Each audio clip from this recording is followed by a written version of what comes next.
Encoder-Decoder Architecture. The Encoder-Decoder Architecture is fundamental to large language models, processing input and output sequences, such as translating sentences from one language to another. It consists of two main stages: the encoder, which creates a vector representation of the input, and the decoder, which generates the output sequence from this representation. Encoder stage. The encoder processes each token in the input sequence sequentially, producing a state that represents the current token and all previously ingested tokens. After processing all input tokens, the encoder outputs a vector that encapsulates the entire input sentence. Decoder stage. The decoder utilizes the vector representation from the encoder to produce the output sentence, decoding one token at a time based on the current state and previously decoded tokens.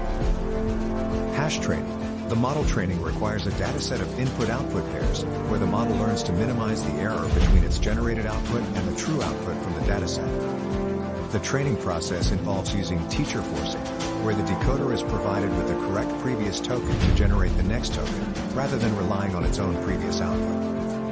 Generating output. During the generation phase, the encoder's representation of the prompt is fed to the decoder along with a special start token, prompting the decoder to begin generating output. The decoder updates its state and produces word probabilities, selecting the next word based on the highest probability using methods like greedy search or beam search. Advanced architectures.